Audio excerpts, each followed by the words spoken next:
हाँ, आज की इंग्लिश के क्लास में हम लोग नाउन के बारे में चर्चा कर रहे हैं। नाउन को 4 भागों में पढ़ना था। Noun number, noun gender, noun case और काइंड्स ऑफ नाउन, जिसमें से नाउन नंबर हम लोग पढ़ चुके हैं। नाउन जेंडर हो गया, नाउन केस चल रहा है। नाउन केस को हम लोगों ने 5 भागों में बांटा है। नाउन केस का पहला भाग है सब्जेक्टिव केस, दूसरा भाग है ऑब्जेक्टिव केस, तीसरा भाग है पजेसिव केस, चौथा भाग है डेटिव केस और पांचवा भाग है वोकेटिव केस। और नाउन केस के इन 5 भागों में पहला भाग सब्जेक्टिव केस हम लोग समाप्त कर चुके हैं और ऑब्जेक्टिव केस दूसरा नंबर है, ये भी समाप्त हो चुका है। तीसरा नंबर है पजेसिव केस, यही हमारा चल रहा है। और पजेसिव केस में जब हम लोग पढ़ना शुरू कर रहे थे तो पजेसिव केस में कौन कौन सी चीज़ें आएंगी, क्या क्या है, तो पजेसिव केस काफ़ी कुछ हम लोग पढ़ चुके हैं। बस इतना देखना है कि वो कौन कौन से एक्सेप्शन हैं, अपवाद हैं, जहाँ पर अपास्ट्रॉफी एस का प्रयोग किया जा सकता है। हम लोगों ने जाना था कि अपास्ट्रॉफी एस का प्रयोग सजीव के साथ होता है, लिविंग के साथ होता है, नॉन लिविंग के साथ नहीं होता है। लेकिन कुछ ऐसे पोजीशन हैं, ऐसी स्थितियां हैं जहां पर हम एपॉस्ट्रॉफी एस का प्रयोग कर सकते हैं, उसे कहा जाता है अपवाद। तो कल मैंने आपसे बताया था कि नोट में आप लिख लीजिए एक्सेप्शंस यानी अपवाद where we have to use the apostrophe s. अब कौन कौन से अपवाद हैं, तो चलते हैं क्रमशः हम लोग लिख लेते हैं। और उस अपवाद में नोट में नंबर 1 लिख लीजिए। नंबर 1 आया और नंबर 1 में लिखना है जब समय का प्रस्तुतिकरण होता है, when there is the representation of time, जब समय का प्रस्तुतिकरण होता है तब अपॉस्ट्रॉफी एस का प्रयोग किया जाता है। when there is the representation of time we have to use the apostrophe s, वहाँ पर अपॉस्ट्रॉफी एस का प्रयोग किया जाता है। इसका मतलब पहला अपवाद आ गया।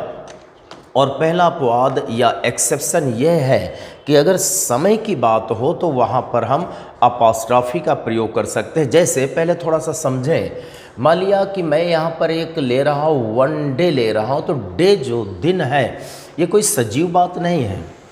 डे अगर हम कह देंगे एक प्रकार का निर्जीव या एक फीलिंग वाली बात है कि हाँ डे गुजरा, और इसे हालांकि हम देख भी नहीं सकते, छू भी नहीं सकते, कंक्रीट नहीं है, लेकिन एक फील तो होता है कि हाँ डे है, किंतु इसे हम सजीव तो नहीं बोल सकते। लेकिन यह भी हम देखते हैं कि जो डे समय है, तो डे है यानी दिन, तो दिन एक समय का बोध कराता है। और जब समय का बोध कराने वाला कोई भी टर्म आता है तो वहाँ पर हम अपॉस्ट्रॉफी एस का प्रयोग करेंगे। तो यहाँ पर अगर है तो 1 डेज यानी डे में अपॉस्ट्रॉफी और एस दोनों का यूज़ हम ये करेंगे, और ये बिल्कुल आपका सही है। इसलिए मैंने अपवाद में पहले लिखाया कि जब समय का प्रस्तुतिकरण हो, किसी शब्द से समय का बोध हो रहा हो, तो वहाँ पर अपॉस्ट्रॉफी एस का प्रयोग हम करेंगे। और डे में समय का बोध हो रहा है, इसलिए इसके साथ हम अपॉस्ट्रॉफी का प्रयोग करेंगे। तो आपका जैसे मान लिया गया कि आप किसी से लीव लेना चाहते हैं, सपोज दैट यहीं क्लास से लेना चाहते हैं, तो आप कहेंगे 1 days leave is for me, यानी मेरे लिए 1 दिन की लीव होना चाहिए। 1 डेज लीव शुड बी, तो 1 डेज लीव यहाँ पर अपॉस्ट्रॉफी का प्रयोग आप कर सकते हैं। लेकिन मैंने कल आपको बताया था कि चेयर से लेग्स या चेयर से लेग, यह प्रयोग गलत है। चेयर निर्जीव है और नॉन लिविंग है। नॉन लिविंग के साथ में अपॉस्ट्रॉफी एस का प्रयोग नहीं करेंगे। हाँ, ये ज़रूर हम कह सकते हैं कि राम्स हैंड, ये आपका सही है। राम के साथ अपॉस्ट्रॉफी एस का प्रयोग हम कर सकते हैं, क्योंकि राम एक सजीव है, एक व्यक्ति है। और जो सजीव है, सजीव में चाहे वो पर्सन हो या फिर कोई एनिमल हो या कोई बर्ड्स हो, तो सजीव होना चाहिए। तो अगर कोई सजीव है तो वहाँ पर हम अपॉस्ट्रॉफी एस का प्रयोग करेंगे। तो यहाँ राम से हैंड बिल्कुल राइट है, सही है, क्योंकि राम एक सजीव है, लिविंग है, बीइंग है। लेकिन चेयर से लेग गलत है, क्योंकि चेयर एक निर्जीव है, नॉन लिविंग है, और इसके साथ हम अपॉस्ट्रॉफी एस का प्रयोग नहीं करेंगे। लेकिन अब डे आया तो डे को तो आप कहेंगे ये लिविंग तो नहीं है। जब लिविंग नहीं है, और मैंने बताया था कि अपॉस्ट्रॉफी एस का प्रयोग हम लिविंग में ही करते हैं, और इसका मतलब का, की, के का भाव होता है। और जैसे संस्कृत में आपके हम लेते हैं कर्ता ने कर्म को कर्ण से द्वारा संप्रदान के लिए अपादान से अलग संबंध का की के रा री रे, ये खष्ठी आता है और खष्ठी विभक्ति में आता है। वहाँ बालकस बालकयो बाल का नाम चलते हैं संस्कृत भाषा में। इंग्लिश के लिए हम यहाँ पर काकी के का भाव अपॉस्ट्रोफी एस से लगाते हैं, लेकिन संस्कृत में हम कहें तो संस्कृत बालकस बालकयो बाल का नाम से काम चलाते हैं। और इस रूप में जब खष्ठी विभक्त है तो यहाँ पर अपॉस्ट्रोफी एस का प्रयोग करते हैं। हमारी हिंदी भाषा हो, इंग्लिश भाषा हो, संस्कृत भाषा, तीनों एक दूसरे से जुड़ी हुई भाषाएं हैं। और अगर कोई एक व्यक्ति जानकार है तीनों भाषाओं का तो वह इसको संस्कृत से भी तुलना कर सकता है, हिंदी से भी कर सकता है। जैसे थोड़ा बहुत मुझे जानकारी है तो मैंने आपसे तुलना करके बता दी कि यहाँ पर खष्ठी विभक्त का प्रयोग हो सकता है। तो यहाँ पर ये हम कह सकते हैं कि यह अपॉस्ट्रोफी एस सजीव में आएगा, निर्जीव में नहीं आएगा। और जब निर्जीव में नहीं आएगा और चूंकि यहाँ राम्स हैंड का मतलब है राम का हाथ, और चूंकि काकी के का भाव होता है तो यह यहाँ राम का हाथ सही है। और जब राम का हाथ ऐसे काकी के का भाव लें तब हम अपॉस्ट्रोफी एस का प्रयोग करते हैं, और लेकिन वह सजीव के साथ। लेकिन अगर हम कुर्सी की टांग, अगर कुर्सी की टांग शब्द आ गया यहाँ काकी के आए तो कहा गया काकी के अगर निर्जीव के साथ आता है तो यहाँ अपॉस्ट्रोफी नहीं करेंगे। तो वहाँ पर फिर काकी के का भाव कैसे आएगा, तो आप पहले लेग को ले लेंगे, द लेग कर देंगे और उसके लिए ऑफ का जोड़ा जाता है, ऑफ प्रीपोजिशन आता है, द लेग ऑफ चेयर। यह यानी चेयर की टांग। अब की का भाव यहाँ भी आएगा, लेकिन का की के का भाव लेने के लिए सजीव के लिए अपॉस्ट्रोफी का प्रयोग किया जाता है। लेकिन अगर काकी के का भाव है और यहाँ पर निर्जीव के लिए अगर आता है तो उसको हम ये प्रयास करते हैं कि वहाँ अपॉस्ट्रोफी न करें, वहाँ ऑफ प्रीपोजिशन का प्रयोग करें। तो यहाँ भी काकी के का भाव है, ये भी है, लेकिन निर्जीव के लिए ऑफ प्रीपोजिशन है और सजीव के लिए अपॉस्ट्रोफी एस है। लेकिन और भी कैसे परिस्थितियां हैं, वहाँ पर किसका प्रयोग करेंगे, तो जैसे टाइम इंडिकेटिंग अगर कोई समय है, कोई शब्द है और उस शब्द में समय का इंडिकेट करने वाला है, तो अगर मैं मंथ कहूँ, ईयर कहूँ, डे कहूँ तो ये समय का ही भाव देने वाले शब्द है। तो ये डे एक समय का भाव देने वाला है। और अगर समय का भाव देने वाला शब्द हो और उसके लिए काकी के का प्रयोग करना हो तो अंग्रेजी में उसके लिए हम अपॉस्ट्रोफी एस का प्रयोग करेंगे। इसलिए एक अपवाद यह है कि अगर समय का संकेत करने वाला कोई शब्द है तो वहाँ पर हम अपॉस्ट्रोफी एस का प्रयोग करेंगे। इसलिए 1 डेज लीव यह आपका बिल्कुल सही है, तो इसका हम उपयोग कर सकते हैं, लेकिन चेयर से लेग का प्रयोग नहीं कर सकते हैं। तो यहाँ पर आप जैसे यानी एग्जाम्पल में लिख लीजिए 1 डेज लीव और कॉमा लगा करके एक और उदाहरण लिख लीजिए। तो 1 डेज लीव आप लिखिए।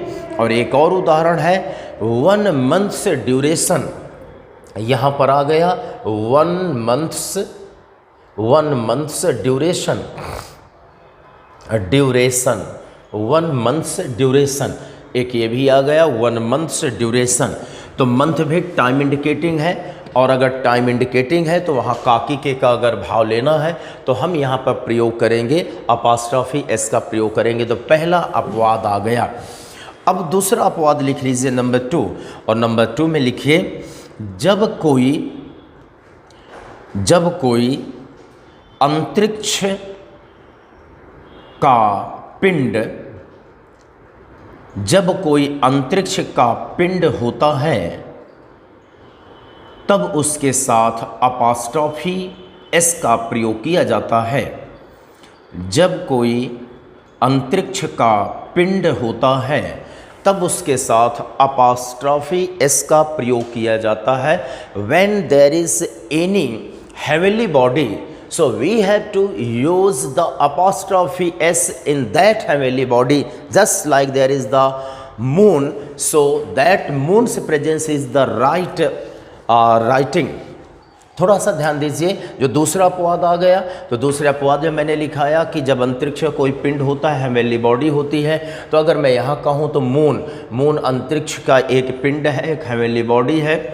और जब अंतरिक्ष का कोई भी हेवनली बॉडी हो, सन है, मून है, जुपिटर है और यूरेनस है, नेपच्यून है, कोई भी आ जाता है, मरकरी भी आ जाता है, तो इन सभी में ये हेवनली बॉडी हैं, तो इन सभी में हम अपॉस्ट्रोफी एस का प्रयोग करते हैं।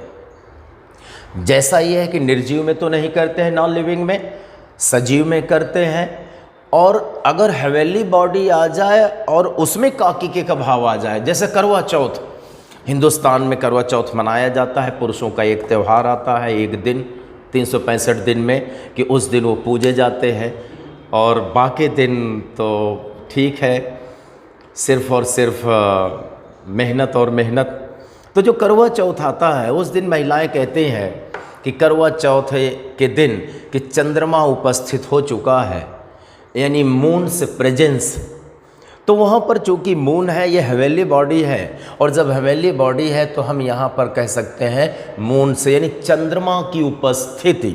तो मून से प्रेजेंस, ये आपका बिल्कुल सही है।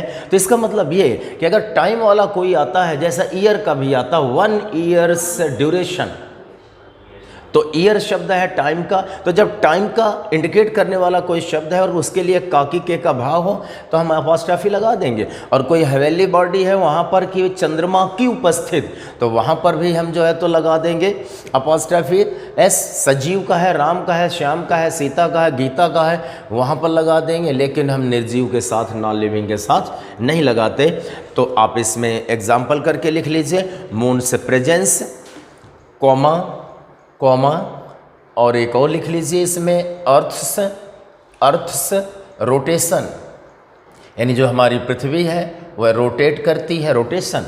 तो ये अर्थस रोटेशन, ये दोनों सही। अर्थ भी एक है, हेवेली बॉडी है, और जब हेवेली बॉडी है तो बट नेचर के साथ अपॉस्ट्रॉफी एस लगाएंगे। और देखिए इंग्लिश तो ऐसा व्यवहारिक रूप में पढ़ें कि जैसा कि आपने ही सब कुछ बनाया, अब आपको क्लियर लगता है कि ठीक है, कोई टाइम इंडिकेटिंग शब्द आता है तो उसमें लगा देंगे, हवेली बॉडी में लगा देंगे, कोई सजीव आ जाएगा उसमें, लेकिन निर्जीव में हम नहीं लगाएंगे। और निर्जीव के लिए हम अगर काकिके का भाव आएगा तो ऑफ का प्रयोग करेंगे।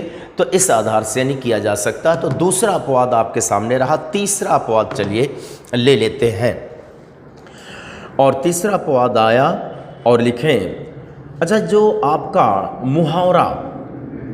मुहावरे जो आते हैं, इडियम्स आते हैं और फ्रेजेस आते हैं।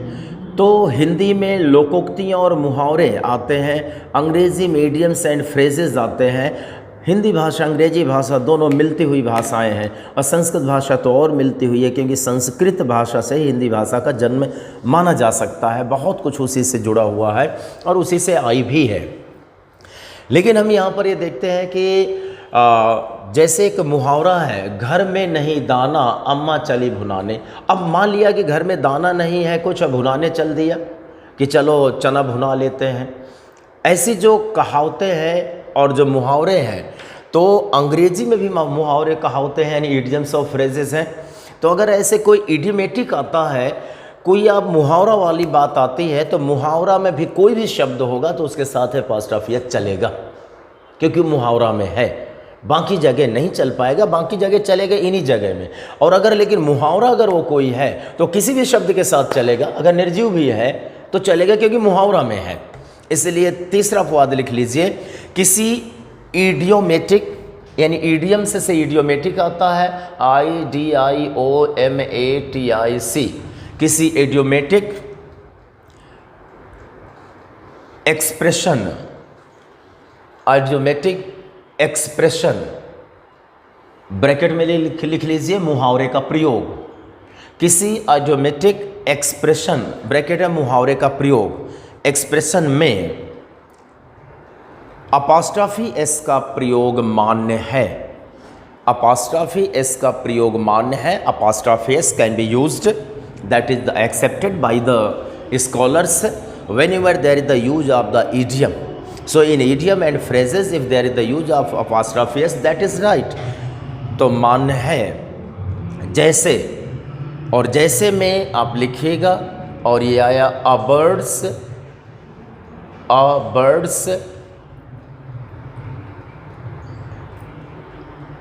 apostrophe s, चूँकि इसमें चलेगा ही, चाहे निर्जीव हो सजीव। a birds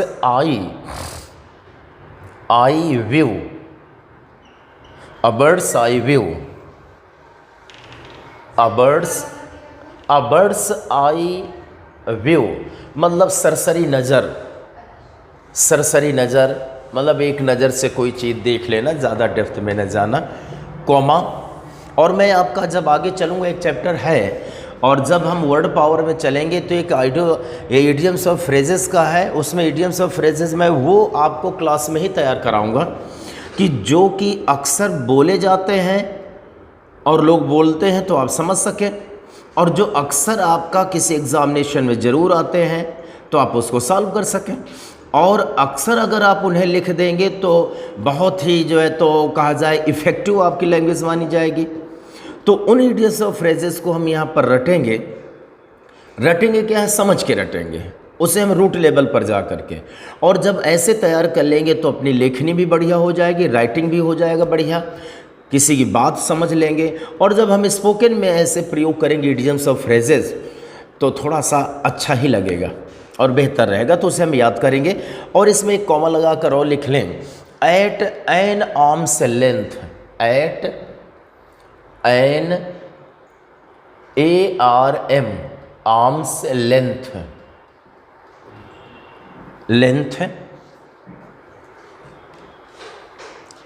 मतलब एक बाँह की लंबाई, आर्म मीन्स बाँह, भुजा बाँह, एक बाँह की मतलब थोड़ी सी लंबाई। अब इसको मैं एक्सप्लेन करके बाद में बताऊंगा जब हम लोग इडियम्स ऑफ फ्रेजेस में चलेंगे। तो यहाँ पर आर्म देखा जाए, भुजा, भुजा तो ये निर्जीव है, लेकिन यहाँ पर पास रफियस आया है, क्यों? क्योंकि इडियम्स है। हाँ, ये शरीर हमारा सजीव है, राम मोहन, हाँ ये, लेकिन अब कोई अंग की बात करते हैं वो निर्जीव के रूप में हम मान लेंगे, इसलिए हम मान लेंगे कि उसमें अकेले वो सफिशेंट नहीं है, ये हमारा पूरा शरीर है, पूरे ऑर्गन्स को लेकर जब हम चलते हैं दैट इज द यानी सेंसेट, और वह लिविंग माना जाएगा। लेकिन किसी एक पार्ट को हम लिविंग के रूप में नहीं मानते हैं, वह एक सेपरेट रूप में रहेगा, क्योंकि एक पार्ट का इंपॉर्टेंस ही नहीं है, वो अगर शरीर से अलग हुआ कुछ देर जीवित उसके बाद डेड। हाँ, बर्ड तो मान ली सजीव भी है, कोई दिक्कत नहीं। तो मेरा यही कहना है कि इडियम्स ऑफ फ्रेजेस में चाहे सजीव हो निर्जीव हो कोई भी कैसा है, और वो चूँकि बन चुका है पहले से। अच्छा, वो क्यों एक्सेप्शन है? वह इसलिए कि पहले लोगों ने बना दिया, न ग्रामर का ध्यान दिया न कुछ। मान लिया कि वहाँ स्टोन आया तो स्टोन आ गया, तो उन्होंने किसी भी इडियम्स में स्टोन्स कर दिया। अब से पहले लोग बना चुके, तो जब बना चुके तो हमारी इडियम्स फ्रेजेस बहुत पहले ऐसे लोग धीरे धीरे बना देते हैं, धीरे धीरे वह डेवलप होते हैं, तब उनको बदला तो जा नहीं सकता है, और उनको हम लोग जो है तो पीढ़ी दर पीढ़ी, जनरेशन टू जनरेशन यूज कर रहे हैं, और हमें बेनिफिशियल भी हैं, और भाषा में थोड़ा सा लयता ला देते हैं, आकर्षण भी ला देते हैं जब लोग मुहावरेदार बात बोलते हैं। तो जब ऐसा है तो उन्हें बदल नहीं सकते, तो एक हमने अपवाद बना दिया, एक्सेप्शन, कि किसी भी इडियम फ्रेजेस में ऐसा है, कोई भी शब्द है अगर एपॉस्ट्रॉफी है तो मान्य है, बस एक नियम बन गया है, तो नियम के अनुसार हम चलना शुरू कर देते हैं।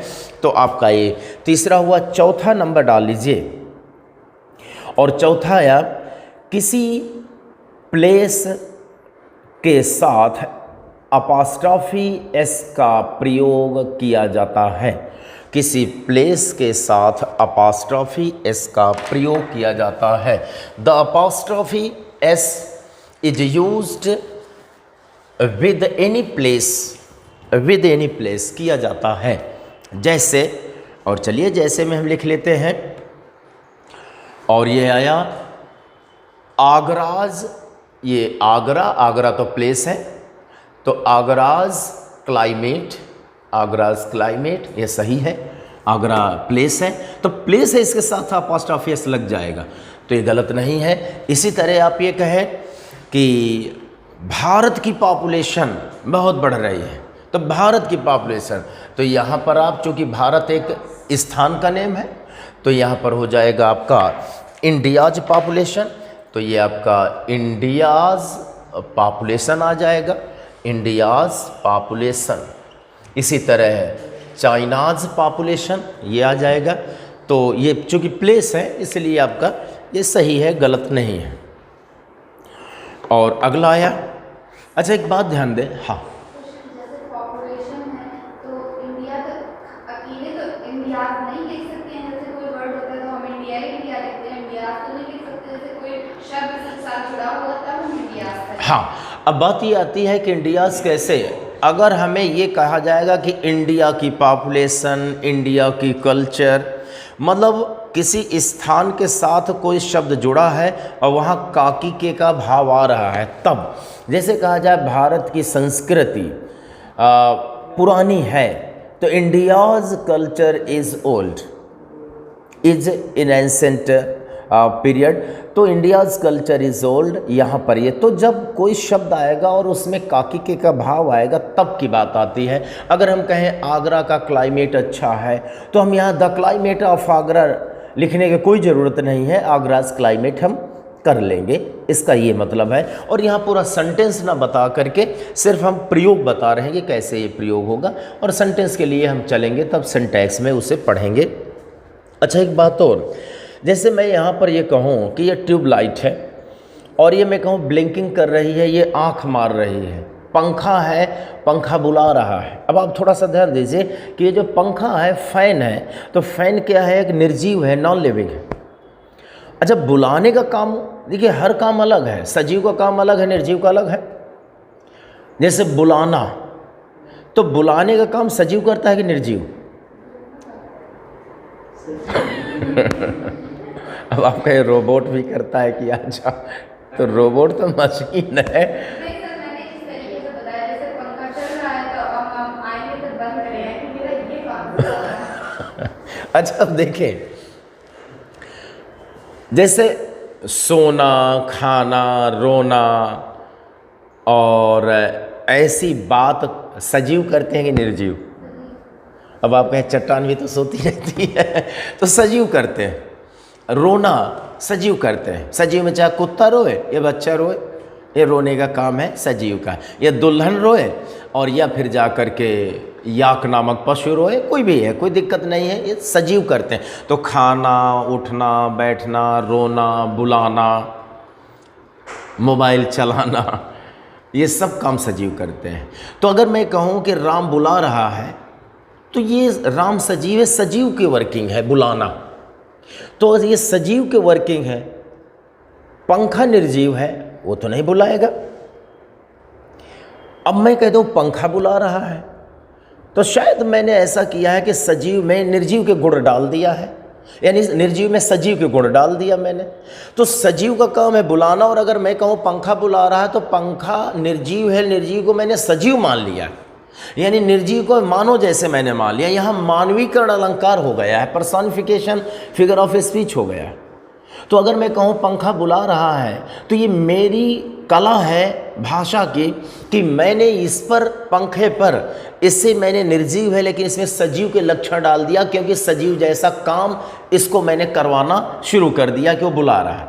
तो जब हम किसी भी निर्जीव में सजीव के गुण ले आते हैं, तो उस निर्जीव को सजीव मान लेते हैं, और जब सजीव मान लेते हैं तो पर्सोनिफाइड हो जाता है, और पर्सोनिफाइड का मतलब है मानवीकृत हो जाता है। और जब निर्जीव में मानो जैसे गुण ले आएंगे तो मानो मान बैठे हैं, और मानो का मतलब है सजीव मान बैठे, सजीव मान बैठे तो अपॉस्ट्रोफी एस लगाएंगे, क्योंकि सजीव के साथ हम अपॉस्ट्रोफी एस लगाते हैं। मान लिया मैं कहूँ कि राम हंस रहा है, तो राम एक सजीव है, तो राम हंस रहा है, तो राम के लिए हम अपॉस्ट्रोफी एस का प्रयोग करते हैं। तो इसी तरह मैं कहूँ पंखा हंस रहा है, तो पंखा को मैंने फिर सजीव मान लिया, सजीव मान लिया, तो इस स्थिति में अपॉस्ट्रोफी एस का हम प्रयोग करेंगे।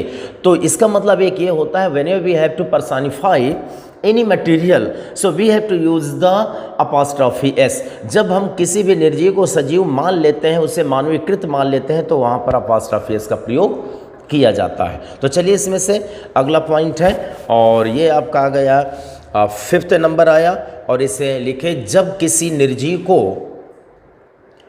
सजीव ब्रैकेट में मानवीकृत, जब किसी निर्जीव को सजीव ब्रैकेट में मानवीकृत, ब्रैकेट बंद कर देंगे, मान लेते हैं, जब किसी निर्जीव को सजीव ब्रैकेट में मानवीकृत मान लेते हैं, तब उसमें अपॉस्ट्रोफी एस का प्रयोग किया जाता है, तब उसमें अपॉस्ट्रोफी एस का प्रयोग किया जाता है। जैसे अच्छा, नेचर, जैसे और जैसे करके जो आपका नेचर आया, तो नेचर एक निर्जीव है, लेकिन अगर हम कहें कि नेचर हमें शुभकामना दे रही है, ब्लेसिंग कर रही है, तो ब्लेसिंग करना, शुभकामना देना तो एक सजीव का गुण है, लेकिन हमने मान लिया है कि नेचर कर रहे हैं, तो इसका मतलब है कि उसमें अपॉस्ट्रोफी एस लगा देंगे। तो यहाँ पर हम फिर लिख सकते हैं नेचर ब्लेसिंग, तो नेचर ब्लेसिंग।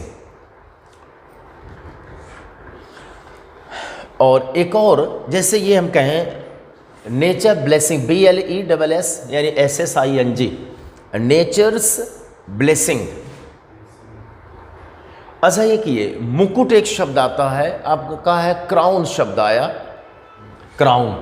क्राउन का मतलब होता है मुकुट, और मुकुट आप जानते हैं, और जो छत्र कहा जाए कि यानी सर पर एक ऐसे ही बढ़िया लगा रहता है, चमकता रहता है, वह निशानी होती है कि हमें अधिकार दिए गए।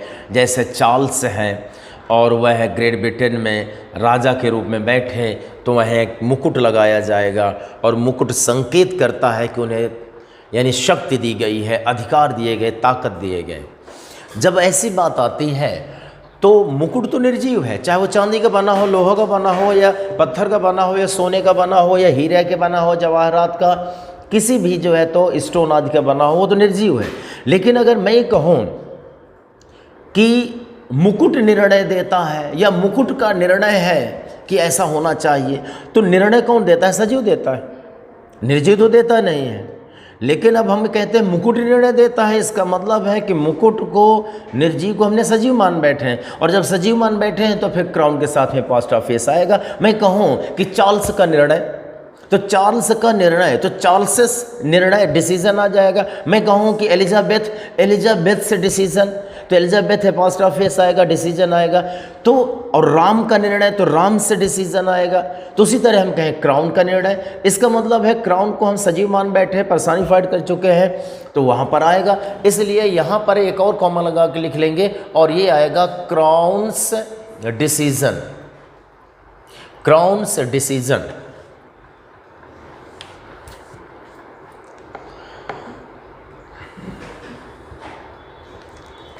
और अब 6th नंबर डाल लें, 6th नंबर आया, और इसमें लिखें,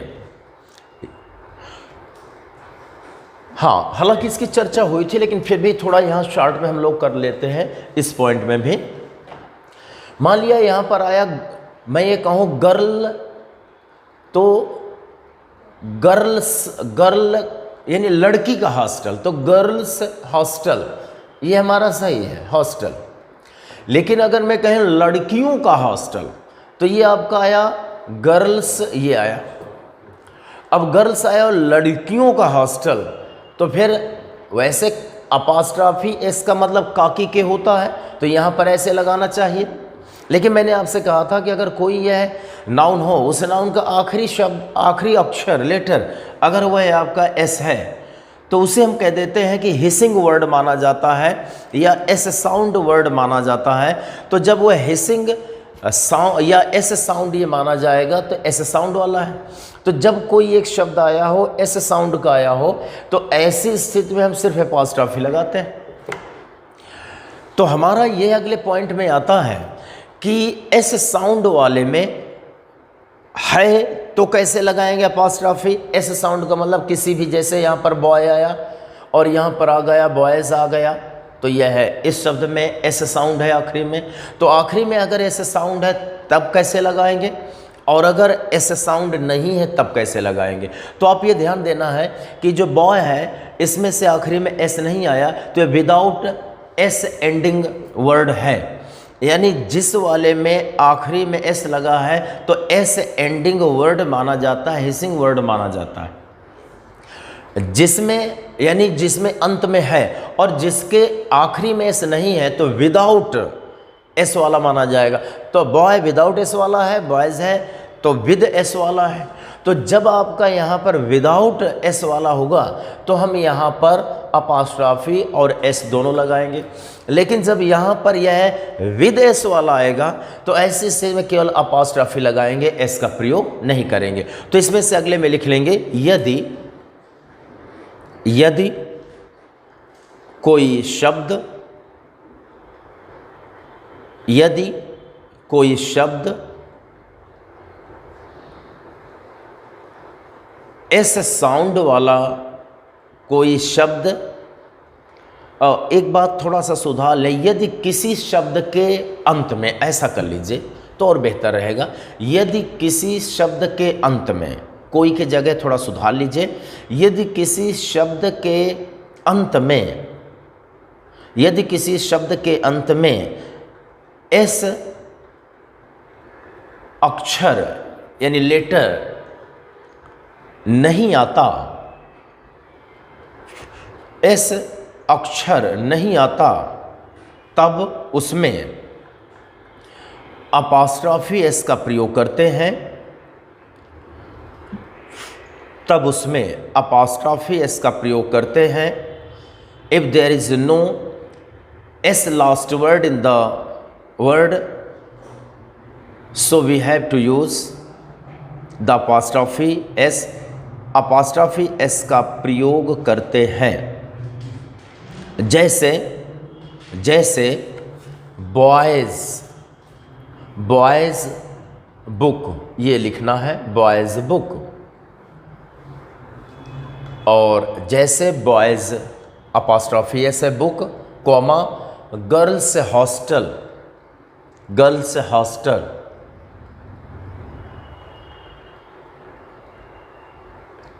गर्ल्स हॉस्टल। किंतु यदि ऐसा शब्द है, किंतु यदि ऐसा शब्द है जिसका आखिरी अक्षर, जिसमें आखिरी अक्षर एस है, आखिरी अक्षर एस है, तब ऐसे शब्द के साथ, तब ऐसे शब्द के साथ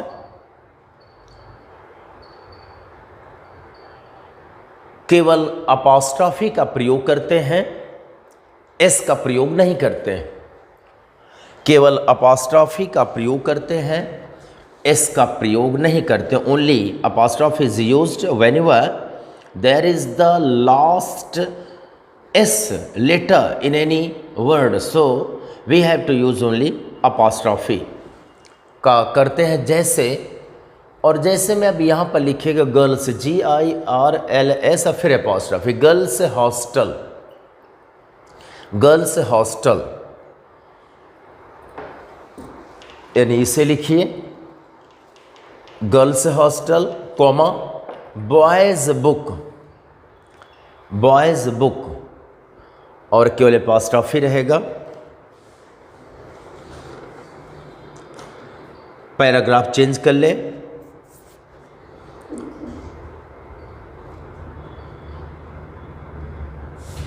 उपर्युक्त नियमों के आधार पर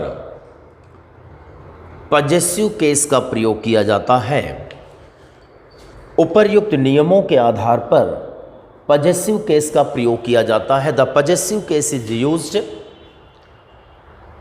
with the above rules. Possessive case का प्रयोग किया जाता है, possessive case is used with the above rules. और चूंकि हम लोग केस पढ़ रहे हैं, नाउन केस, और नाउन केस से मैंने आपसे बताया कि 5 है नाउन केस। पहला नॉमिनेटिव केस है, दूसरा ऑब्जेक्टिव केस है, तीसरा पजेसिव केस है, और पजेसिव केस हमारा ख़त्म हुआ। अब हम लोग चौथा डाल लेते हैं, डेटिव केस। नंबर 4 आया dative case, dative case, dative case आया। देखिए सीधी सी बात है कि डेटिव केस को आपको समझना है कि कब आता है। Suppose that there is the one sentence and there are many words, you have ordered to identify what is the dative case. If here you have to understand what is the dative case, then you will be success to understand and to identify this is the dative case. So what is dative case we have to explain here giving one example. हम लोग एक उदाहरण लेते हैं और फिर dative case देखते हैं। मान लिया आया कि he gave a book, he gave a book to him, to him एक सेंटेंस आता है। अब यहाँ पर हमें देखते हैं कि he gave a book to him, he तो आपका प्रोनाउन है, डिस्कशन हो चुका था। गेव वर्ब है, अ आर्टिकल है, बुक नाउन है, टू प्रीपोजिशन है, हिम आपका ऑब्जेक्ट है, और ऑब्जेक्ट कौन सा? प्रोनाउन का है। अब प्रोनाउन में कौन सा प्रोनाउन है? थर्ड पर्सन की सेकंड या first? Third person. Third person का ये ही का ऑब्जेक्टिव फॉर्म है, आप पूरे पहचानते हैं। अब बात यहाँ पर आती है कि यहाँ आपका एग्ज़ाम में आए और वही आए कि इनमें से कौन सा डेटिव केस है। तो सिंपल चीज़ तो आपने पहचान लिया, लेकिन कौन सा डेटिव केस है ये हमें पता होना चाहिए। तो बहुत सरल है, लगता कठिन है कि क्या है, कहाँ की चीज़ है, लेकिन कहते हैं कि किसी चीज़ को अगर बढ़िया से एक्सप्लेन करके, कोऑर्डिनेट करके, कई जगह से कनेक्ट करके और सोसाइटी को उदाहरण दे करके समझा जाए, बड़ा ईजी है। हम ये समझें कि हमारे दो प्रकार के ऑब्जेक्ट आते हैं। पहले ये समझें, there are two types of object in the sentence that are written by the writer. दो प्रकार के ऑब्जेक्ट आते हैं। तो एक हमारा डायरेक्ट ऑब्जेक्ट आता है, डायरेक्ट ऑब्जेक्ट आएगा, और एक आता है हमारा इनडायरेक्ट ऑब्जेक्ट आता है। दो ऑब्जेक्ट आते हैं। अब डायरेक्ट ऑब्जेक्ट कौन होता है और इनडायरेक्ट कौन होता है, रटने की बात नहीं है, सिर्फ आइडेंटिफाई करने का है, पहचानने की बात है। और उसे हम कैसे पहचान पाएंगे, तो बड़ा मैं बीच बीच आपको बताता रहूँगा, आप धीरे धीरे पहचानना शुरू कर लेंगे। आप ये समझें कि वह डायरेक्ट है आपका ऑब्जेक्ट कि इनडायरेक्ट ऑब्जेक्ट है, इसकी पहचान एक्चुअल में डिपेंड करती है आपकी वर्ब से। हालांकि किताबों में डायरेक्टली नहीं लिखा, लेकिन फिल करने की बात है। अगर आपने खूब पढ़ा, बार बार पढ़ा, रोल पढ़ा और फिल किया, तो शायद आप समझ सकते हैं कि डायरेक्ट ऑब्जेक्ट क्या है, इनडायरेक्ट। यहाँ पर ही सब्जेक्ट है यानी कर्ता है, गेव वर्ब है यानी क्रिया है, ये नाउन है, लेकिन ये ऑब्जेक्ट, चूँकि कर्ता क्रिया कर्म ही आते हैं, सब्जेक्ट और वर्ब और ऑब्जेक्ट आते हैं। तो ऑब्जेक्ट यहाँ दो है आपके, एक बुक है ऑब्जेक्ट और एक हिम है ऑब्जेक्ट। अब बात ये आती है कि दो ऑब्जेक्ट हैं, तो दो में एक डायरेक्ट ऑब्जेक्ट होगा, एक इनडायरेक्ट ऑब्जेक्ट होगा। इन्हीं को हमें पहचानना है। अब डायरेक्ट ऑब्जेक्ट कौन है, इनडायरेक्ट कौन है, और दोनों ऑब्जेक्ट आए क्यों है? क्रिया आई है इसलिए आए हैं। Verb is used here, so both are coming here. अगर वर्ब ही ना होती, गेव की बात ना होती, देना, तो क्या दिया, किसे दिया? अगर देने की बात ना आती तो क्या बुक आती? बुक शब्द आता नहीं आता। और क्या ये हिम आता नहीं आता? गेव ही ना हो तो ना बुक ना हिम। इसका मतलब इन दोनों का संबंध इस गेव से है, और जब दोनों का संबंध इस गेव से है, तो हम ये देखेंगे कि कौन बिल्कुल डायरेक्ट जुड़ा है और कौन इनडायरेक्ट है। डायरेक्ट का मतलब है बिल्कुल सीधा सीधा, और इनडायरेक्ट का मतलब है कि सीधा नहीं, बीच में कोई ना कोई और है। जैसे एक व्यक्ति है और उसकी रियल बेटी आईएएस बन गए, तो कहेंगे मेरी बेटी आईएएस हो गई, तो डायरेक्ट है। लेकिन उसके भाई की बेटी बन गई है, तो बेटी तो वो भी है लेकिन डायरेक्ट नहीं है, भाई बीच में आ गया है। अब अगर देखा जाए जिसकी बेटी बनी है, तो वह और उसकी बेटी सीधा सीधा है। अब आप कहें नहीं सर मम्मी भी तो है। तो देखिए एक बात ध्यान देना है, मम्मी और पापा एक साथ ही हैं, वो साथ फेरे में जुड़ चुके हैं, तो वो तो एक साथ, वो एक ही पक्ष के माने जाएंगे। तो मतलब वो व्यक्ति और वह लड़की डायरेक्ट है। लेकिन अगर उसके भाई की बेटी हो गई और रियल भाई है, तो वो हो गई, तो वह व्यक्ति और वह बेटी जो भाई की बेटी है, उनके बीच में भाई आ गया, तो वह इनडायरेक्ट है। डायरेक्ट मतलब प्रत्यक्ष रूप में, बिल्कुल कहने डायरेक्ट संबंध मेरा है मंत्री जी से, ट्रांसफर लाओ मैं करा लेता हूँ। अब डायरेक्ट संबंध है, तो लोग कहते हैं अरे भाई चलो। तो डायरेक्ट का मतलब ये कि मैं खुद जा कर के मंत्री जी से बात करता हूँ और कहता हूँ साइन करो, इसे कहते हैं डायरेक्ट संबंध। और अगर दूसरा व्यक्ति कहे कि भाई मेरा मंत्री जी से डायरेक्ट नहीं है, मैं अपने मित्र को लेता हूँ तब जाता हूँ, तो इनडायरेक्ट है।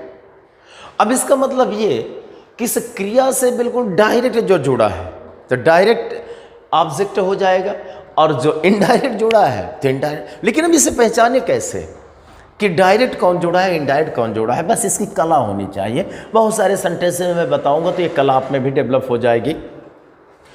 बात ये आती है गेव, ध्यान देना है। अब क्रिया को हम देखें कैसे पहचानता, रूल भी कैसे बनते होंगे। रूल आसमां से धरती पर, अर्श से फर्श पर रूल टपक नहीं आए कि उड़ता हुआ एक पेपर आया और आकर के इस धरती में भारत की जमी पर जमी दोज हो गया। लोगों ने सिंधु घाटी सभ्यता पर खुदाई की और मिला वो और रूल बना दिया। नो, बार बार ऐसे होता है, रूल हम ही आप बनाते हैं और तब बनते हैं। तो बात यहाँ पर आती है कि एक हम वर्ब लेते हैं गिव। गिव मीन्स होता है देना। अच्छा, मैं आपको ये मार्कर दूं तो देना, देने का मतलब है कोई चीज देना, कोई आर्टिकल देना, कोई वस्तु देना। क्योंकि देना मतलब लगता है कुछ मिला है, तो देना यानी मिला। जैसे, हालांकि बुरी बात है जो मैं कहने जा रहा हूं, दहेज, दहेज देना, देना और लेना दोनों बुरा है, गलत है। और यह एक बीमारी है, समस्या है। आप अधिकारी बनेंगे, इसे रिमूव करिए। 1961 का एक एक्ट है, दहेज निरोधक अधिनियम, डाउरी सिस्टम का एक्ट है 1961। और अगर किसी ने दहेज लिया और दिया तो दोनों को जेल के सलाखों में। ये बात सच है कि अब बिना दहेज से शादी नहीं करते, कहते हैं दहेज दो तो शादी करेंगे। अब समस्या, या फिर लड़की दहेज में नौकरी लाए, नौकरी वाली की शादी हो जाती है बिना पैसा के, तो दहेज ही तो है, वो नौकरी लेकर आ रही है अपने ससुराल। तो बात तो ये समस्या। अब एक बात है कि लड़कियां ऐसे खूब पढ़ना शुरू कर दें जबरदस्त, और सब लड़कियां अपने पैरों खड़ी हो जाएं, तो लड़के के मम्मी पापा आएंगे लड़की के घर में और कहेंगे कि ले लो पैसा और अपनी बेटी को हमें बहू बनाने का मौका दीजिए। तो दहेज लड़की पक्ष देता है लड़के पक्ष को, हालांकि गलत है, नहीं होना चाहिए, लेकिन फिर भी लोग देते करते। तो फिर बाद में क्या होगा कि लड़की पक्ष को मिलने लगेगा। तो ये काम तो हमारे वुमेन एम्पावरमेंट में होगा, महिलाओं को करना है और करेंगी भी। और आप जा भी रही हैं, टॉपर भी देखिए हर जगह हो रही हैं IAS और TCS में। तो यहाँ पर ये देखा जाए देना, तो देना भाव ही कहता है कुछ दिया गया। अब दिया गया तो मान लिया मैंने मार्क कर दिया, मैंने मोबाइल दिया, तो मैंने मोबाइल दिया, मैंने मार्क कर दिया। अब दिया किसे, राम, मोहन, श्याम, वो एक अलग मुद्दा है, किसी को दे सकते हैं। तो ये बताइए, दिया जो क्रिया है, तो उस दिया क्रिया में पेन दिया और राम को दिया, तो देने से ज्यादा पेन जुड़ा है कि राम जुड़ा है? दिया कोई वस्तु ही तो दी जाती है। फिर मैं बताऊं, दिया जो शब्द आया है, गिव मतलब देना, देना शब्द आता है तो तुरंत दिमाग में आता है कुछ दिया गया। तो देने से चीज जुड़ी है, दिया, किताब दिया, पेन दिया, मोबाइल दिया, रोटी दिया, समोसा दिया, पिज्जा दिया, बर्गर दिया, पत्र दिया। तो देने से पत्र जुड़ा है, समोसा जुड़ा है, लेकिन दिया किसे, राम को दिया, मोहन को दिया, सीता को दिया, गीता, वो अलग है थोड़ा। तो मुझे बताएं कि गिव मतलब देना, तो देना या गिव से एकदम डायरेक्टली नजदीकी संबंध यहां पर बुक का है कि हिम का है? बुक का। अब बुक दी गई है, अब फिर उसके बाद हिम दी गई, हर दी गई, मोहन दी गई, सोहन दी गई, तो ये तो थोड़ा दूर है। अगर मैं आपसे कहूं कि गेब का रिलेशन बुक का नजदीकी का है कि हिम का? बुक का है। और जो ज्यादा नजदीक होता है वो क्या कहलाता है? डायरेक्ट कहलाता है, और थोड़ा दूर होता है इनडायरेक्ट। तो अब मुझे आप बताइए, ये दोनों ऑब्जेक्ट हैं, तो अभी मैं खुद नहीं बता रहा हूं कौन डायरेक्ट है कौन इनडायरेक्ट, मैं तो सिर्फ आपको व्यवहारिक समझा रहा हूं और रूल नहीं समझा रहा हूं। रूल का व्यवहारिक पक्ष, उसकी एक एक पार्ट को बता रहा हूं कि आप खुद जानिए। अंग्रेजी का मतलब है, इंग्लिश का मतलब है, आप खुद सीखिए, खुद जाने, दूसरों से नहीं समझें कि दूसरों के नियम रटें। तो मुझे बताइए कि यहाँ डायरेक्ट ऑब्जेक्ट कौन सा हो सकता है और इनडायरेक्ट? हिम। क्लियर हो गया। एक और सेंटेंस दो तो मज़ा आएगा, अब आप समझें कि वो क्या है और आप खुद जोड़ें। अच्छा, ये जो चीज़ है इंडिया में लोग बहुत सारे पढ़ा रहे हैं, बहुत लोग वीडियो बना रहे हैं, नेट में बहुत सारे लोगों का पढ़ा भी है, विद्वत जन है, ग्रेट स्कॉलर्स हैं, मैं मानता हूँ। लेकिन इस बात को जो मैंने आपको समझा दिया कि अब आप खुद ही पढ़ के अंदर ही अंदर सोचे अच्छा ये है डायरेक्ट या इनडायरेक्ट, ये नहीं कोई बताता। वाक्य बताएंगे ये डायरेक्ट है इनडायरेक्ट, लेकिन इस चीज़ को फील नहीं कराते। ये जो फील है तो एसएस परमार ही करवा रहे हैं, और जब एसएस परमार करवा रहे हैं तो पूरी इंग्लिश को ऐसे फील कराएंगे कि बढ़िया आँख बंद करके वो मज़ा आएगा, वो रस मिलेगा कि लगेगा I have the knowledge of English, this language that is the tasty, that is the taste like the honey, Honey जैसे। आप जब सब्जेक्ट पढ़ाते हैं कोई भी, वो अपना हो जाता है कि अब हमें इसमें आने लगा है। तो मैं कभी मुझे इंग्लिश नहीं आती थी तो हम सोचते थे कि अब आएगी नहीं कभी, लेकिन अब इंग्लिश से हटवा लगने लगे। हम सोच रहे थे अब मैथ भी पढ़ाने लगो वो भी आने लगी। हाँ तो नहीं, आप बिल्कुल बात सही कह रहे हैं। क्योंकि आपको पढ़ाने का मैथ भी दूसरा में बहुत लोगों ने पढ़ाया है इंग्लिश, लेकिन नहीं आया है, अब छोड़ नहीं पढ़ा, नहीं कभी समझी नहीं। मैं आपको बिल्कुल सच है, आप जो आप ये बात कह रही हैं, मैंने जब अपना परमार IAS परमार एकेडमी प्रयागराज में, यानी तब का इलाहाबाद, आज से 25-26 साल पहले, 27 साल पहले मैंने डाला था, मेरी उम्र भी कम थी। और जब मैंने वहाँ पर, जितना मैं इंग्लिश आपको बता रहा हूँ इससे कहीं ज़्यादा हिंदी भी मैं निर्वचन कर लेता हूँ, और जितना हिंदी कर लेता हूँ उससे ज़्यादा इंग्लिश कर लेता हूँ, और आप लोगों की दुआ कि संस्कृत भाषा भी समझ लेता हूँ और उसका भी कुछ निचोड़ निकाल लेता हूँ।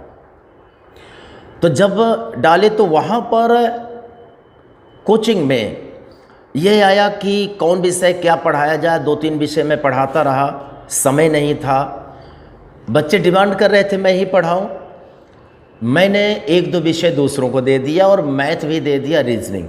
तो जब मैंने 2-3 विषय पढ़ाया तो यही बात थी, बच्चे बोले कि सर आप मैथ पढ़ा दें। मैंने कहा मैथ मुझे नहीं मालूम है भाई, मैं खुद ही कक्षा 8 वाले बच्चे से मैथ सीखूंगा तो मुझे नहीं मालूम।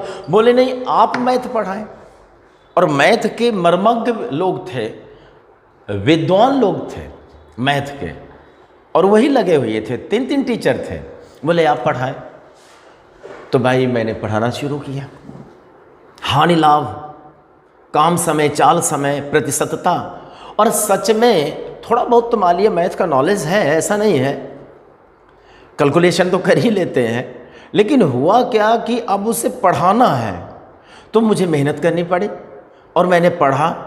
और जब मैंने पढ़ाया, इसका मतलब मैं ये कहूँ कि मुझे नहीं नॉलेज था, और जब मैंने पढ़ाना शुरू किया तो बच्चे बोले आप ही पढ़ाएं।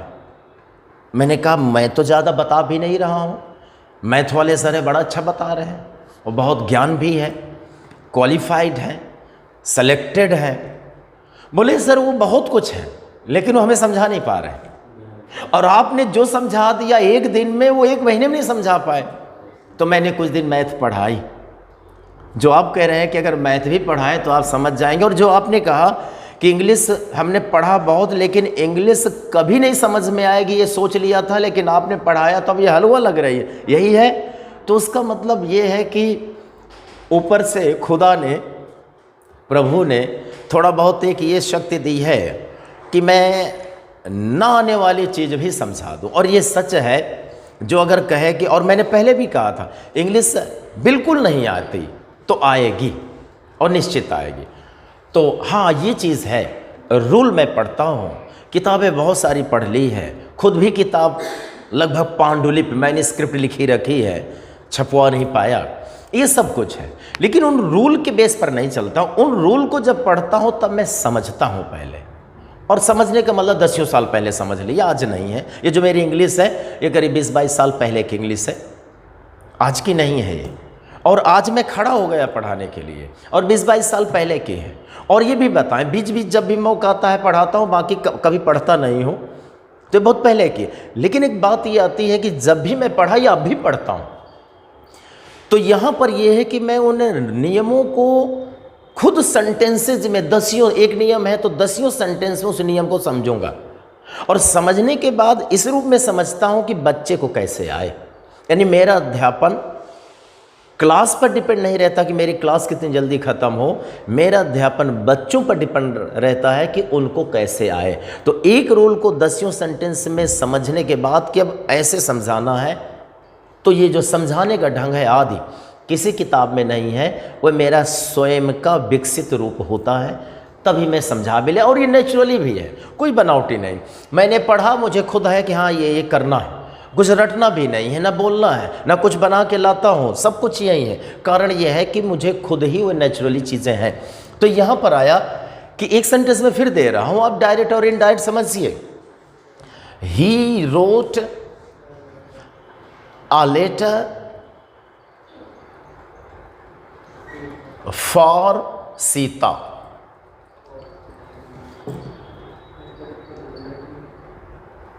अब इसमें कौन डायरेक्ट है?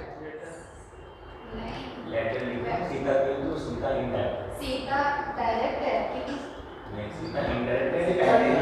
हाँ, लिखना तो सीता को लिखेगा कि पत्र लिखेगा? अब आप यही इसीलिए मैंने दिया, अब आप समझें। लिखना तो सीता को लिखेगा कि पत्र लिखेगा? तो लिखना से पत्र डायरेक्ट है कि सीता? पत्र। मतलब वो क्रिया जिस फंक्शन के लिए आती है, जिस कार्य के लिए, वह कार्य जो होता है वही डायरेक्ट होता है।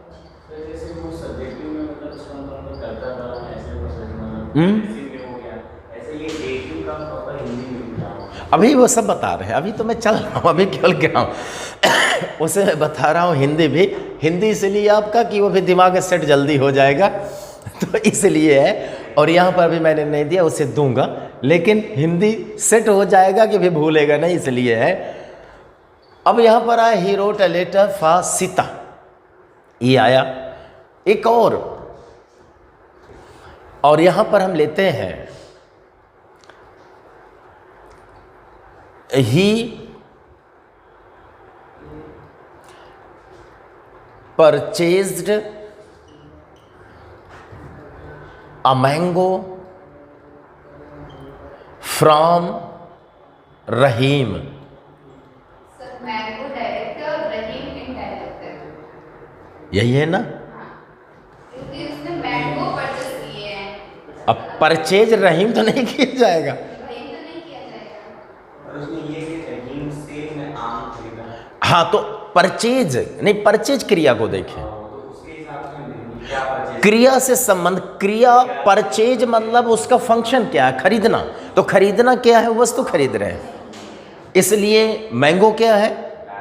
डायरेक्ट ऑब्जेक्ट और रहीम इनडायरेक्ट ऑब्जेक्ट। ये तो अब समझ में आया। अब जब ये चीज़ समझ में आ गई, इसका मतलब कौन आगे पीछे लिखा है उससे मतलब नहीं होता है, आपको संबंध देखना होता है। और जो हमारा इनडायरेक्ट ऑब्जेक्ट आता है, जैसा हिम, सीता और रहीम, इनडायरेक्ट ऑब्जेक्ट को ही वो के डेटिव केस कहते हैं। ऑब्जेक्ट को ही डेटिव केस। तो अगर इसमें आपसे पूछेगा कि डेटिव केस कौन सा है, तो इनडायरेक्ट ऑब्जेक्ट होगा। तो पहले आप पहचानिए इनडायरेक्ट कौन है। तो यहाँ ये कौन सा इनडायरेक्ट, तो ये क्या है? इसमें कौन सा है? इसमें डेटिव केस। और यहाँ पर इनडायरेक्ट, तो यहाँ पर क्या हो जाएगा? डेटिव। अब एक सेंटेंस और लीजिए, और वो सेंटेंस में मुझे आप बताइए डेटिव केस कौन है। तुरंत रिजल्ट पर आते हैं, क्योंकि काफ़ी आप समझ चुके हैं। He has read a book,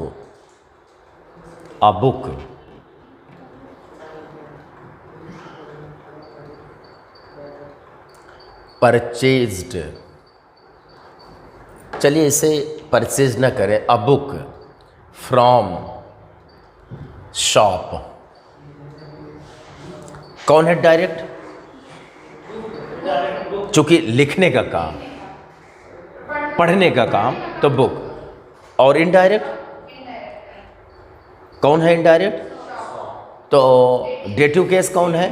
shop. अब डेटिव केस के हिंदी देखिए, अंग्रेजी में कुछ ऐसे हैं कि उनका हिंदी बनाना थोड़ा कठिन है, आप ये भी माने, कुछ चीज़ें हैं, लेकिन ये है कि उनको अगर बना लेते हैं तो समझ में आ जाते हैं। अब जब समझ में आ जाते हैं तो आप इसे हम कह सकते हैं कि इसे और अप्रत्यक्ष कर्म, अप्रत्यक्ष कर्म आप लिख लीजिए बस। आप समझ में आ रहे, इसीलिए मैंने पहले नहीं बताया। जब सबको समझा दूंगा, हिंदी बताऊंगा कि एकदम उतर जाएगा दिल में कि हाँ ठीक है, तो इससे आप ये कर लीजिए।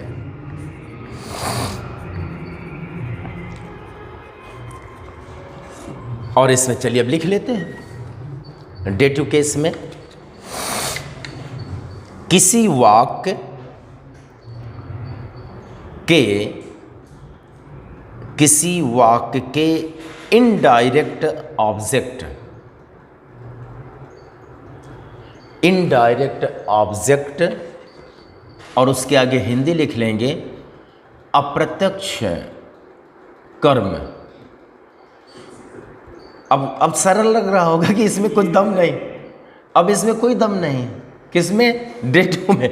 और इसके अभी तक लग रहा था हिमालय से बहुत ऊंचा है ये, या रॉकीज पर्वत है, एंडीज पर्वत है, कठिन काम लग रहा था, आल्प्स पर्वत है। तो क्या लिखा है? यदि किसी वाक्य के इनडायरेक्ट ऑब्जेक्ट ब्रैकेट में अप्रत्यक्ष कर्म को डेटिव केस के रूप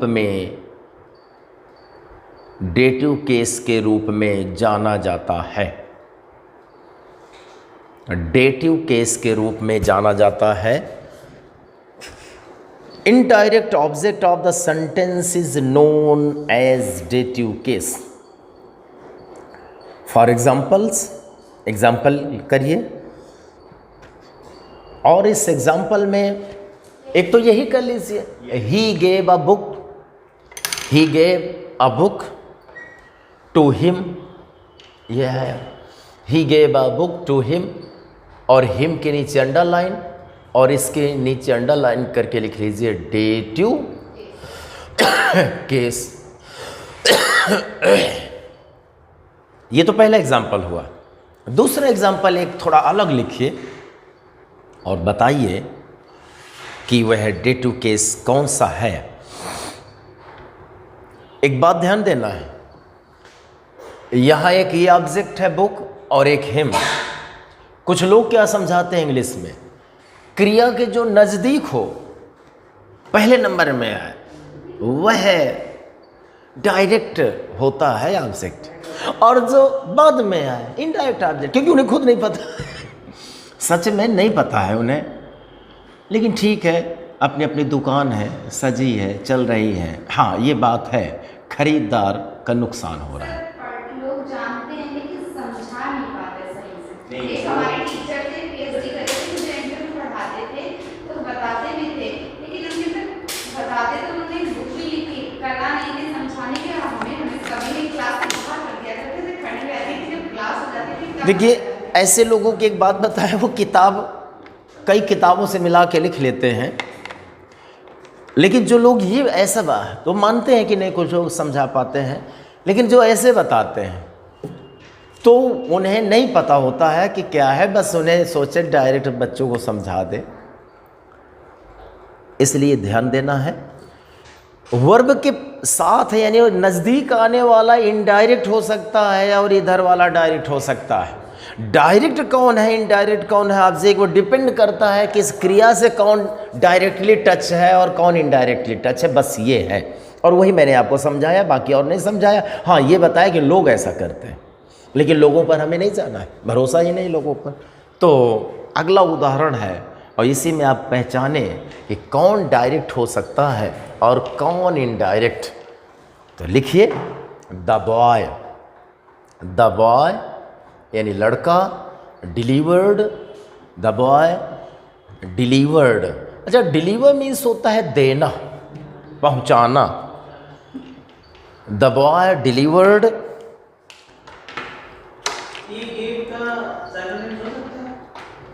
क्या अब कर सकते हैं, लेकिन एग्जैक्टली नहीं है। मैं सिनोनिम पर जब चलूँगा तो हो सकता है, हम नहीं कहते हैं, लेकिन दोनों में फ़र्क है, थोड़ा बहुत है। हम मान सकते हैं फ़िलहाल कि यहाँ सिनोनिम है। अच्छा, ये आया द बॉय डिलीवर्ड मी अ समोसा। तो अब ये बताइए, इसमें कौन सा डायरेक्ट है और कौन सा इनडायरेक्ट है? मी इनडायरेक्ट है, यही तो ना। तो यहां पर डेटिव केस कौन होगा? डेटिव मी होगा ना। अगर हम उन लोगों के पढ़ाने वाले के सिद्धांत पर चले तो गई भैंस पानी में मुहावरा सिद्ध हो जाएगा। बस इसीलिए मैंने इसे दिया है, और मैंने आपको वर्ब की आत्मा समझाई। और वर्ब की आत्मा समझाने का मतलब कि ये चीज़ यानी आई है। बिल्कुल है स्पीकिंग पर।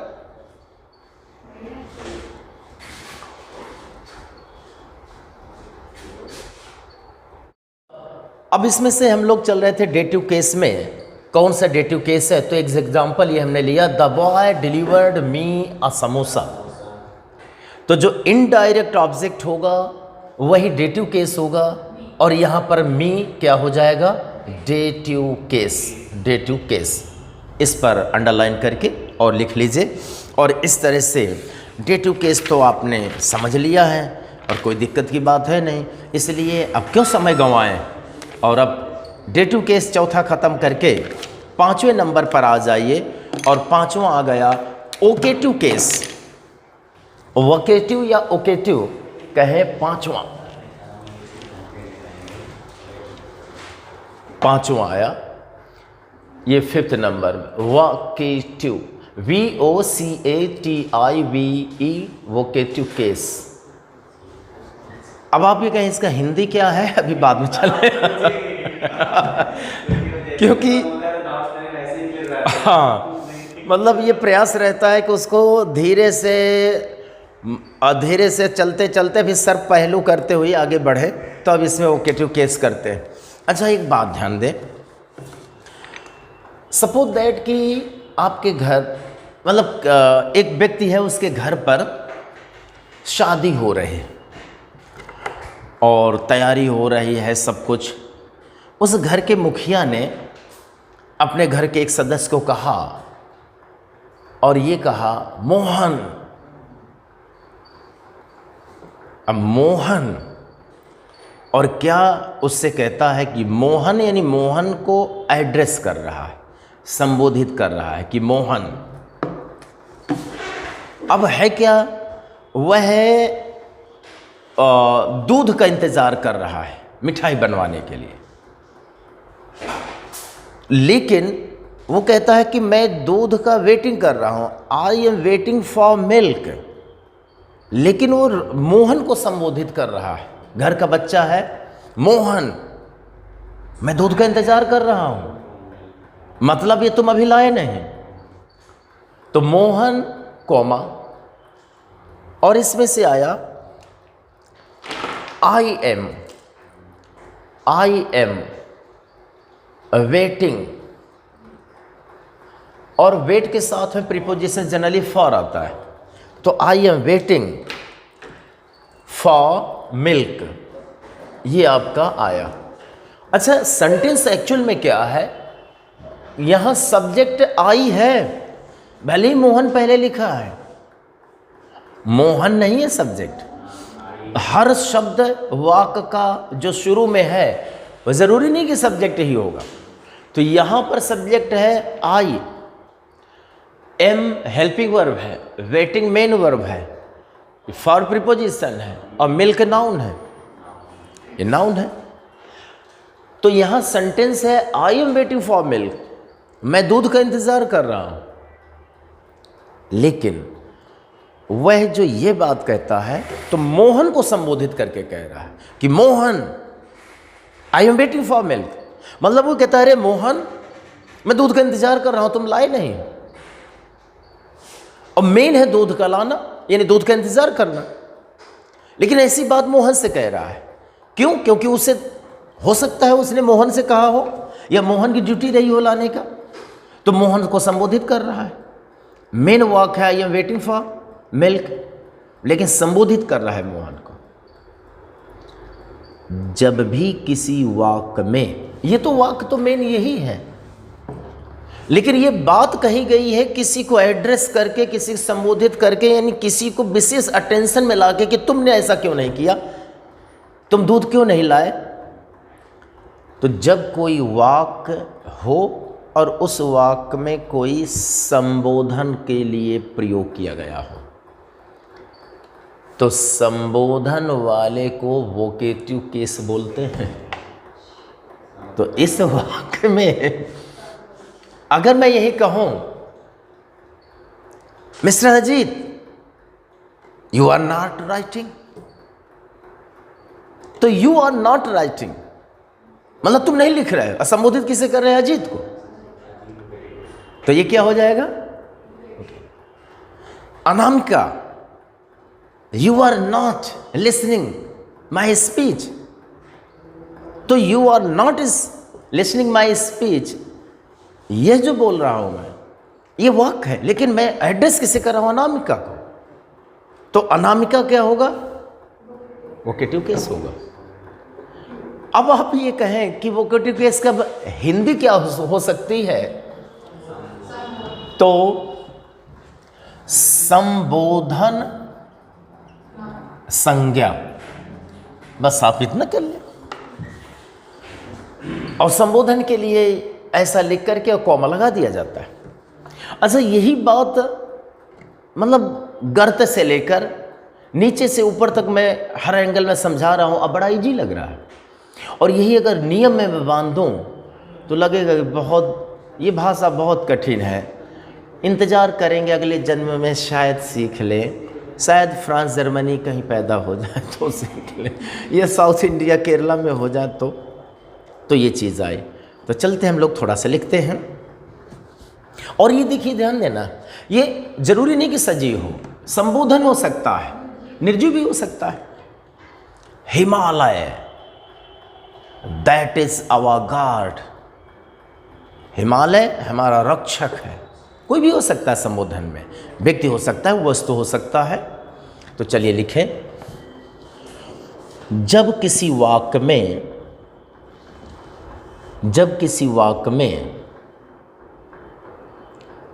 किसी वस्तु या व्यक्ति को संबोधित किया जाता है, किसी वाक्य में किसी व्यक्ति या वस्तु को संबोधित किया जाता है,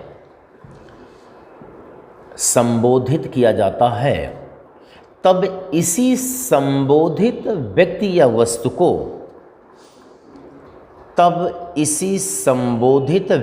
वस्तु को वोकेटिव केस कहा जाता है। वोकेटिव केस कहा जाता है when we address a person और thing in the sentence that person और thing is in vocative case.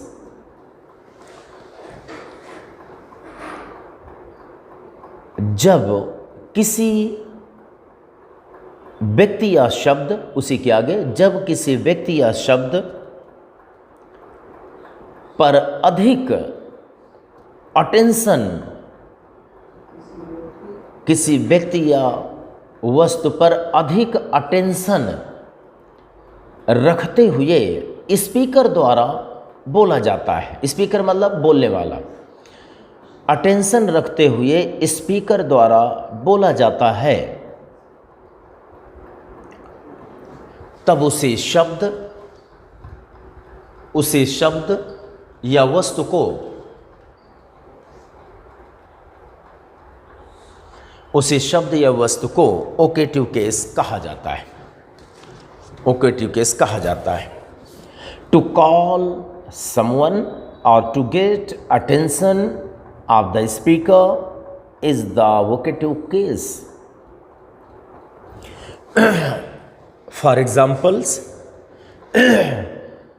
और फॉर एग्जाम्पल्स में लिखिए Mohan comma I am waiting for milk, I am waiting for milk. और मोहन पर अंडरलाइन कर दीजिए, यहाँ तो पूरे में करना भी नहीं है, मोहन पर अंडरलाइन, और अंडरलाइन करके क्या लिखना है, वोकेटिव केस, वोकेटिव केस।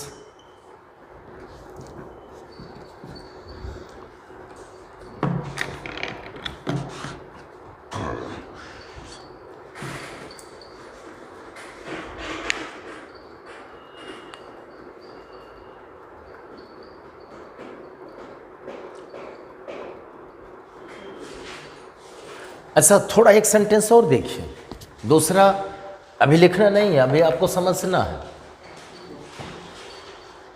यहां पर आया, ये आ गया आई डोंट, इनके बाद अपॉस्ट्रोफी है और टी है, इसका मतलब है डू नॉट, ओ साइलेंट है यहाँ, डू नॉट। तो आई डोंट सेंटेंस हम लेते हैं, आई डोंट लिखना नहीं है, आई डोंट नो, मतलब आई डू नॉट नो मोहन, ये सेंटेंस। और आप देखिए, और देखिए दोनों का भाव रस लीजिए।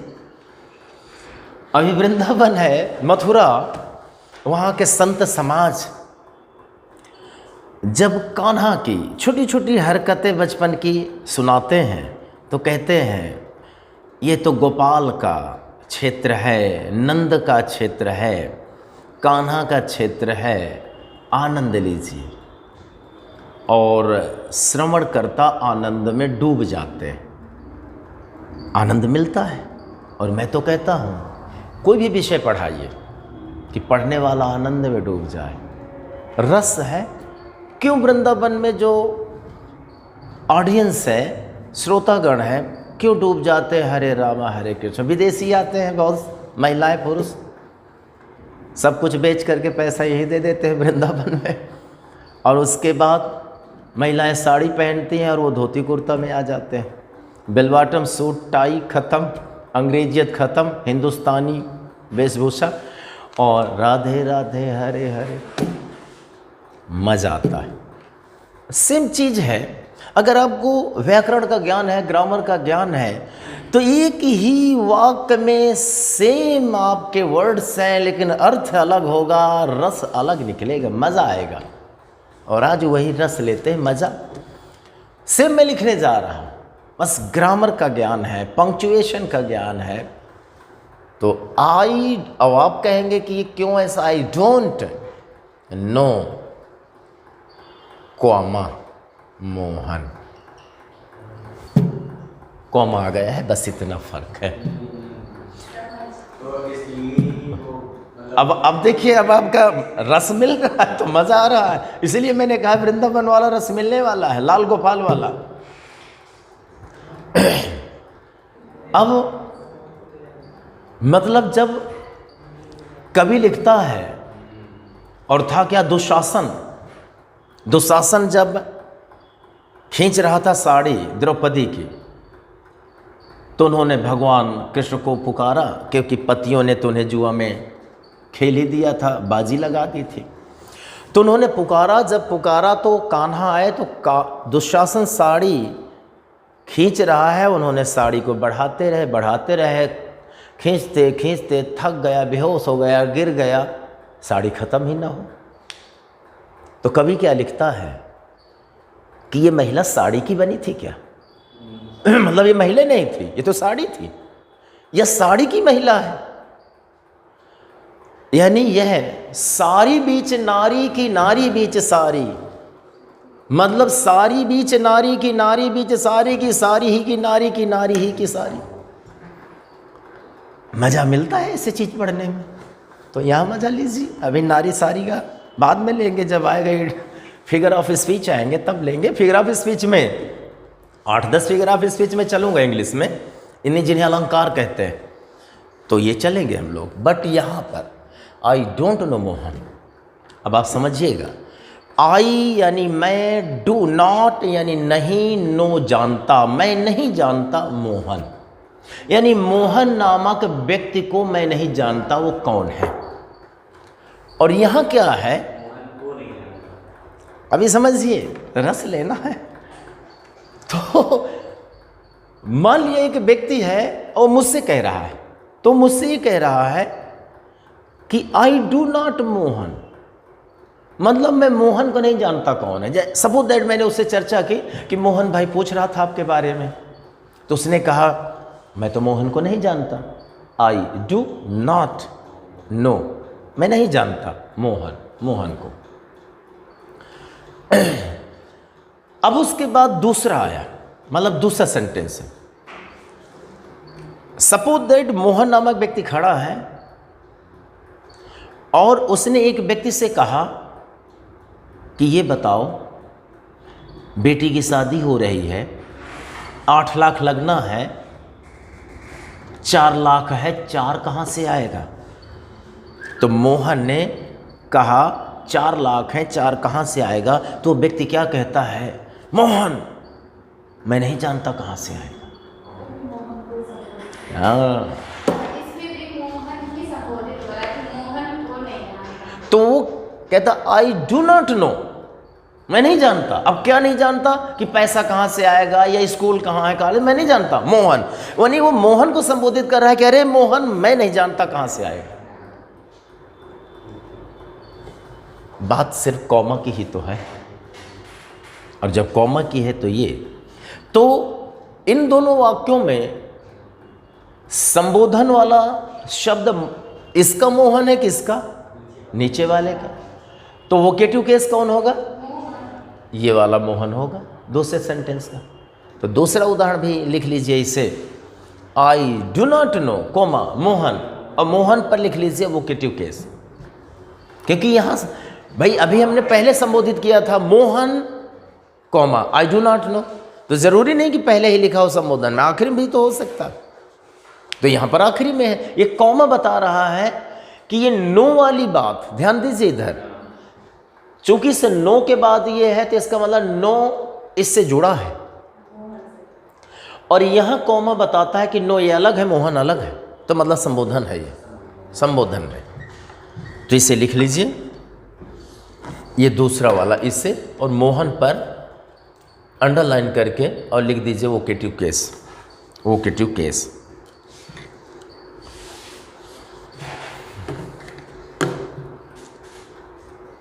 हाँ, नाउन को पढ़ने के लिए, समझने के लिए मैंने 4 भागों में या 4 पॉइंट आपको डलवाए थे। 4 पॉइंट में तीसरा पॉइंट ख़त्म, और नाउन का चौथा पॉइंट हम कर लें तो नाउन पूरा ख़त्म हो जाएगा।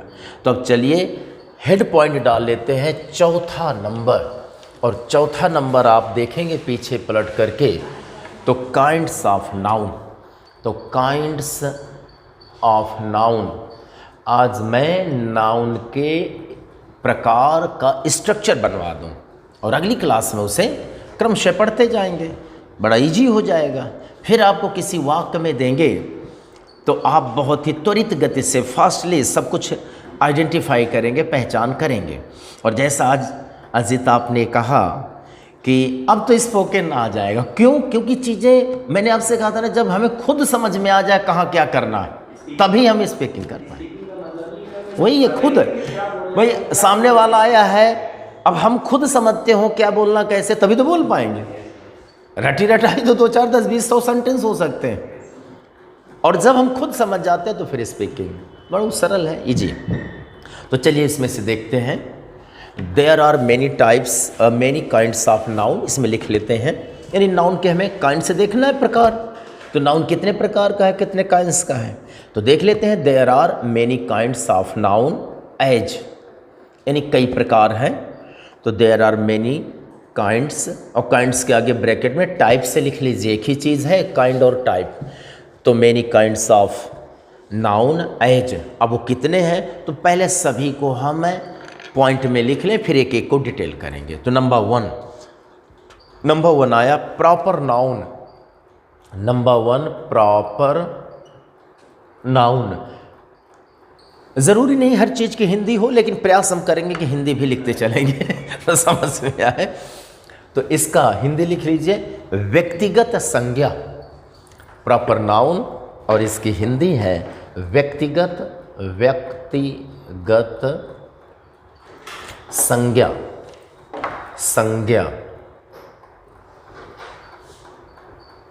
और उसके बाद नंबर दूसरा आया, नंबर दूसरे में है कॉमन नाउन।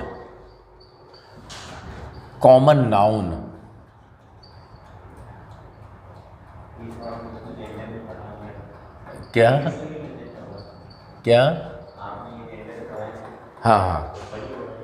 हाँ बिल्कुल है कॉमन नाउन, लेकिन इसमें थोड़ा सा अंतर देखेंगे तो इसमें लिख लेंगे जातिवाचक संज्ञा। और यहाँ जाति का मतलब ब्राह्मण क्षत्रिय वैश्य शूद्र से नहीं है, इसे हम चर्चा करेंगे। जात से मतलब एक समूह का बोध से है, बस इतना है।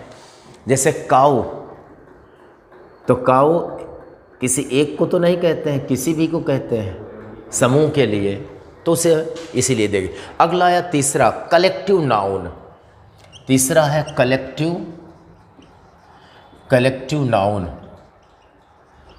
और ब्रैकेट में लिख लीजिए समूहवाचक संज्ञा।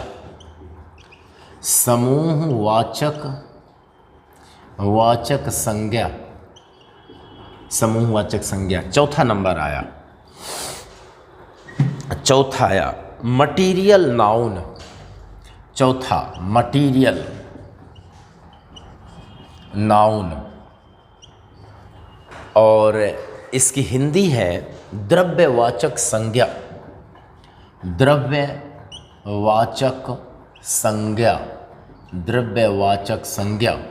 नंबर पाँचवा आया, पाँचवें में है एब्स्ट्रैक्ट नाउन। पाँचवा है एब्स्ट्रैक्ट नाउन, ब्रैकेट में है भाववाचक संज्ञा। ब्रैकेट में भाववाचक संज्ञा। नंबर छठा ले लेंगे, छठा में है काउंटेबल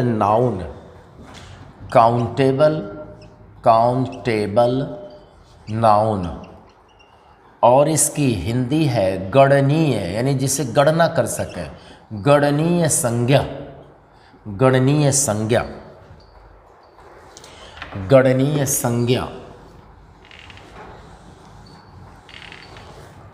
और सातवां नंबर ले लेंगे, गणनीय संज्ञा या सातवां uncountable noun.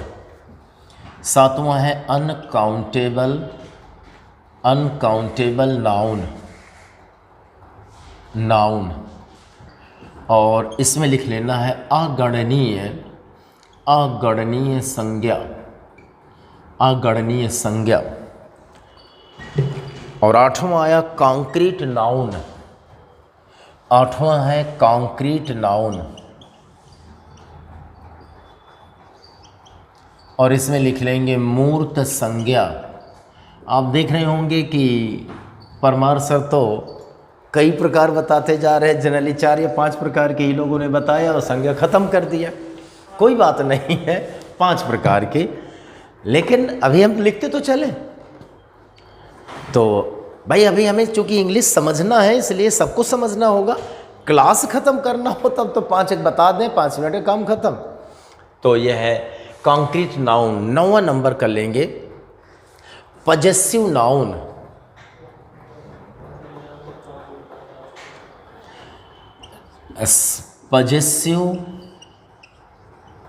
Possessive noun, bracket में लिख लेंगे संबंध संपन्न संज्ञा। संबंध संपन्न संज्ञा, संबंध संपन्न